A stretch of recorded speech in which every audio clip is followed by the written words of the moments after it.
Hello అండి, అందరికీ నమస్కారం. ఈరోజు నేను పైనాపిల్స్ తీసుకువచ్చాను. ఇప్పుడు సీజనల్ ఫ్రూట్గా ఈ పైనాపిల్ తీసుకువచ్చి మనం ఇలా పైన స్కిన్ తీసివేసి శుభ్రంగా నీళ్ళతో కడిగి వీటితో juice, halwa, gel, ice cream తయారు చేసుకోవచ్చు. ఇలా ముక్కలుగా కట్ చేస్తాను. ఇలా ముక్కలుగా కూడా తినవచ్చు. పెద్దలు ఇలా ముక్కలుగా కట్ చేసుకొని తినడం వల్ల ప్రేగుల్లో ఉన్న చెడు కొలెస్ట్రాల్ మొత్తం బయటికి వెళ్ళిపోతుందండి. పిల్లల కోసం ఇలా జ్యూస్ తయారు చేసుకోవాలి. మిక్సీ జార్లో ముక్కలు వేసి ఒక యాలక్కాయ, షుగర్ వేసి చక్కగా ఇలా జ్యూస్ తయారు చేసుకొని వడగట్టే జాల్లో వేసుకొని వడగట్టుకోవాలి. నేను ఇప్పుడు హల్వా తయారు చేస్తున్నాను.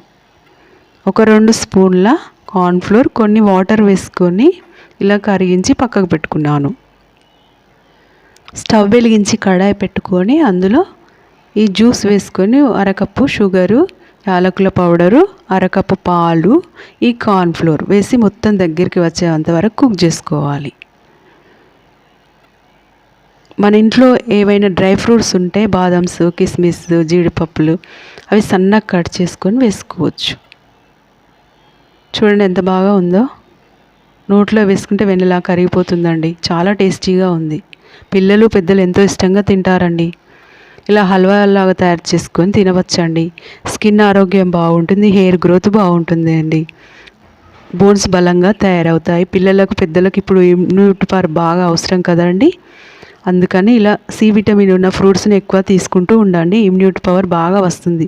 పిల్లలకు ఎదుగుదల శక్తి బాగుంటుందండి. కంటి చూపు మెరుగుపడుతుంది. ఇలా తయారు చేసుకోండి. ఈరోజు నేను ఇలా హల్వా తయారు చేశాను. ఇది బాగా చల్లారాక చక్కగా ఫ్రిడ్జ్లో పెట్టండి. ఒక 2 గంటలు జెల్ తయారవుతుంది. ఈ జ్యూస్ కూడా తయారు చేశానండి. పిల్లలు పెద్దలు ఈ సీజన్లో మొత్తం రోజు ఒక గ్లాసు ఈ జ్యూస్ తాగండి. రక్తహీనత ఉన్న వారికి రక్తం బాగా వస్తుంది, సి విటమిన్ అందుతుందండి. ఐస్ క్రీమ్ పిల్లలు ఇప్పుడు అడుగుతారు కదండి. ఈ లిక్విడ్తో చక్కగా ఐస్ క్రీమ్ కూడా తయారు చేసుకోవచ్చు అండి.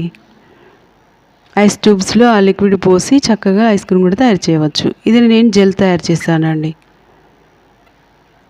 ఐస్ ట్యూబ్స్ బాక్స్లో చక్కగా ఈ జ్యూస్ పోసి ఐస్ ట్యూబ్స్ కూడా తయారు చేసుకోవచ్చు. మనం అప్పటికప్పుడే తయారు చేసుకోం కదండి, రోజు తయారు చేయలేము కదా జ్యూసులు. అందుకని ఐస్ ట్యూబ్ తయారు చేసుకుంటే వారానికి ఒకసారి రోజు త్రాగవచ్చు.